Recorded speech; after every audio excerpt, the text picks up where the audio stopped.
Wanneer laas het jy gewag vir iemand of vir iets groots om binnekort te gebeur? Hoe het hierdie gewag jou laat voel? En wat maak ons met ons wagkamers van ons geloofslewe? Vandag dink ons daaroor.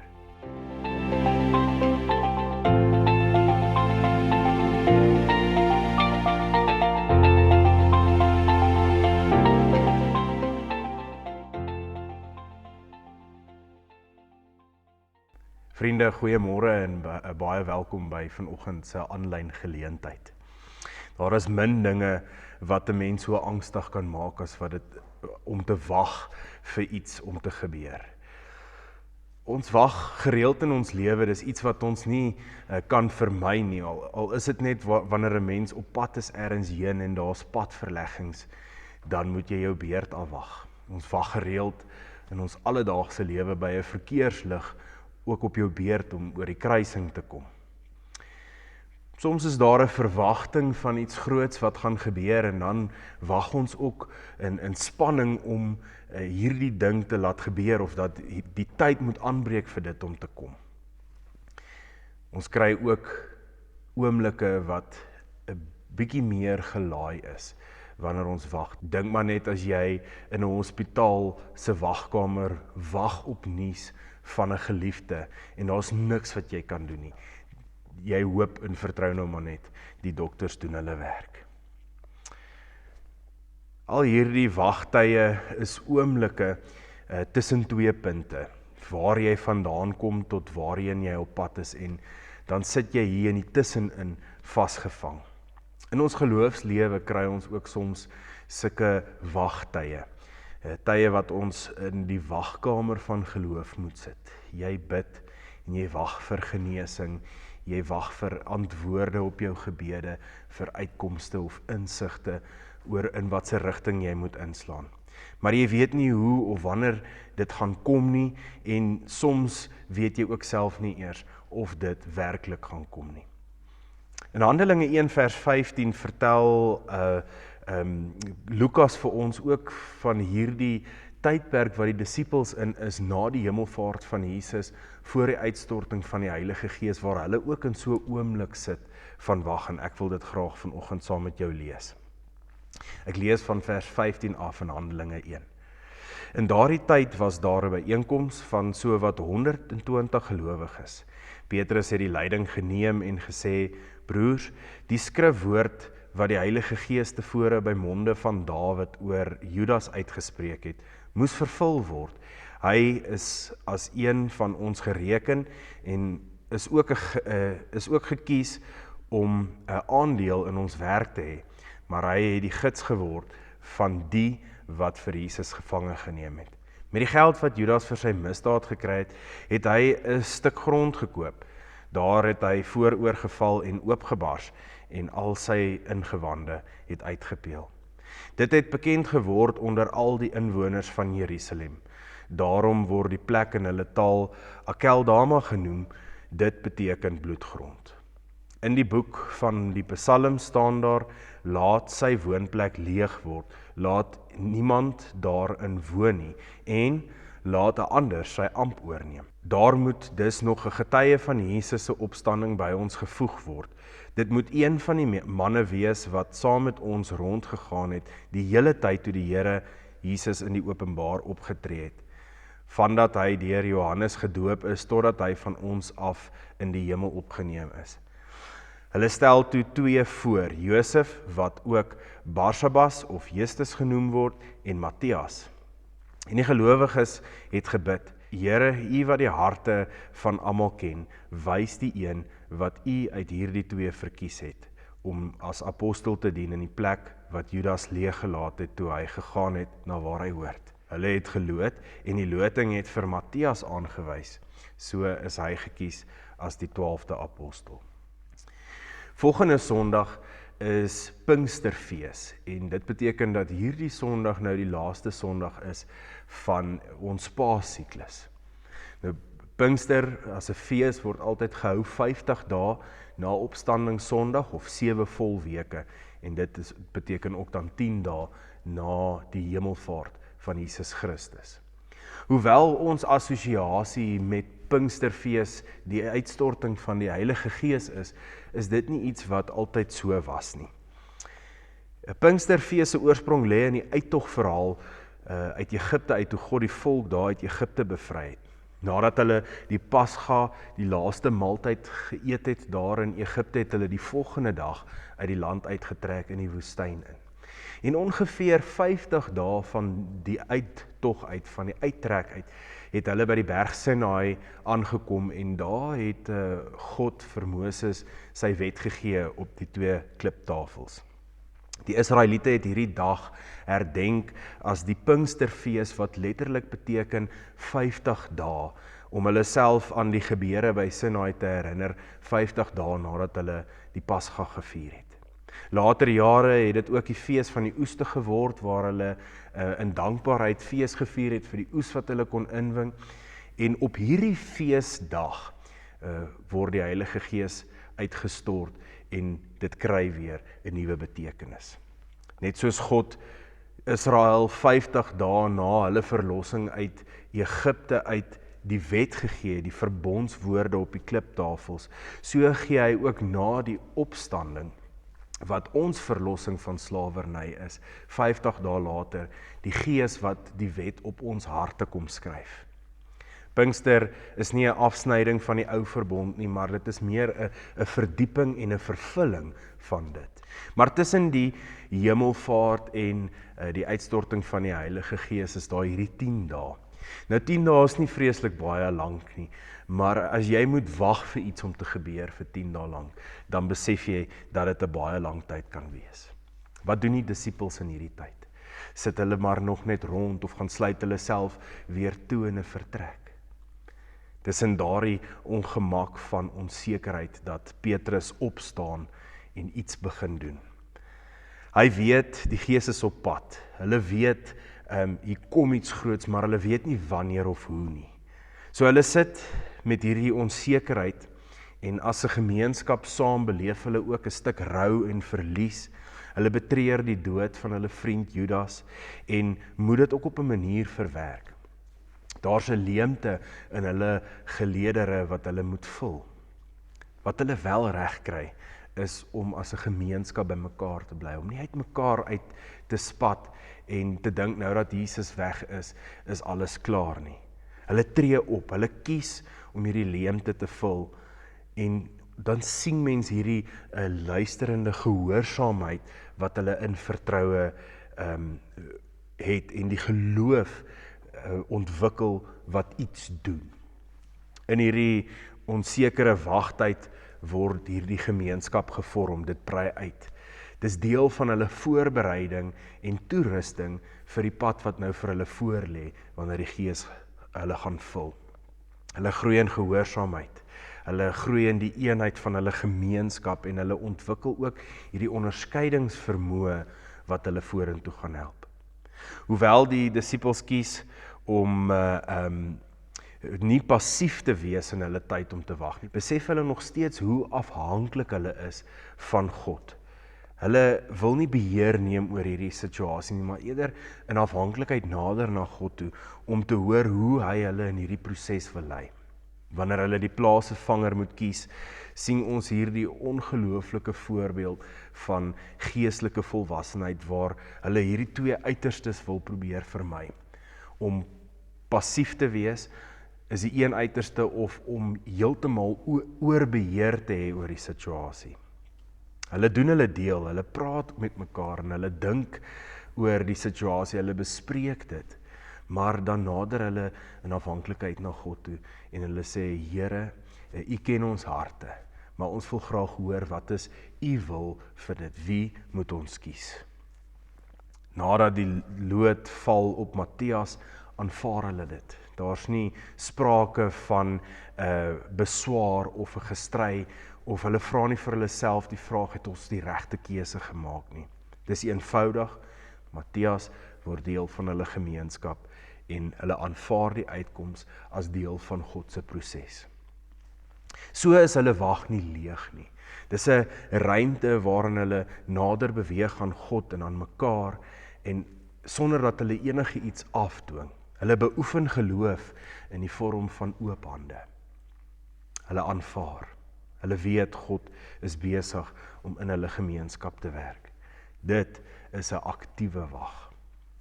Ons dink soms wag is die afwesigheid van betekenis, of dis 'n tyd wat 'n mens net harder moet glo en bid, dalk miskien 'n paar goeie dade doen, of meer tyd spandeer aan Bybelstudie, om op so 'n manier hierdie ruimte van wag te vul.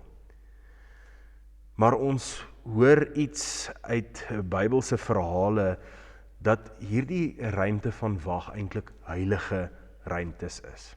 'n Tyd waarin 'n mens herroep wat God al reeds gedoen het, om jouself net weer te fokus op dit wat kom. Abraham wag. God beloof vir hom 'n land, 'n volk, 'n nageslag, maar tog gaan hy graf toe sonder om al hierdie dinge te kan sien. Hy bly wandel saam met God, stap vir stap, seisoen vir seisoen, ongeag hiervan. Hy word nie gedefinieer deur die hoeveelheid kinders wat hy gehad het, of wat hy kon vermag nie, maar deur die feit dat hy glo, God is besig om hierdie pad saam met hom te stap, al maak dit soms nie eers vir homself sin nie. Moses wag. Hy lei die Israeliete deur die woestyn, hy hoor die belofte van die beloofde land, maar sien dit net van 'n afstand af ver. Hy sterf op die berg, kyk oor die horison in 'n land wat hy nooit self sal binnegaan nie. En tog is hy die vriend van God, iemand wat God self van aangesig tot aangesig gesien het. Sy identiteit lê nie in dit wat hy bereik het nie, maar in God wat saam met hom gestap het in die tyd toe hulle moes wag. Hanna se verhaal is 'n verhaal van trane wat stil voor die Here vloei. Haar wag is pynlik, dis lank, dis vernederend, maar sy wag. Haar gebed raak 'n kruispunt in die geskiedenis, en God ontmoet haar nie net in 'n kind nie, maar in 'n diep gesprek wat 'n hart voor die Here oopbreek. Simeon wag, 'n ou man in die tempel, een wat nie haastig is nie, een wat lankal die waarde besef het van wat dit is om nie passief te wees terwyl jy wag nie. En toe die belofte kom in die vorm van 'n baba wat in doeke toegedraai word en wat in die stal gebore sal word, erken hy dit, omdat sy hart in stemming was met God. Dis hoekom die disippels bid. Dis hoekom hulle nie opbreek en uitmekaar uitgaan nie. Die wagtyd word die ruimte van hulle verwagting. Dit word 'n tyd waar hulle toegerus word, oopgemaak word, waar hulle hoor en waar hulle onthou. Waarvoor wag jy? Hoe lyk die wagkamers van jou lewe? Jy weet nie of die siekte genees gaan word nie. Jy weet nie of die verhouding gaan herstel nie.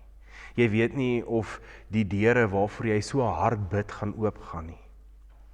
Maar mag jy in daai tyd weet wie jy is en wie God is, en bly jouself verbind aan die liggaam van Christus, want dan wag 'n mens in hoop, en nie op 'n waarborg van 'n uitkoms nie, maar mens wag op die teenwoordigheid van God in die proses.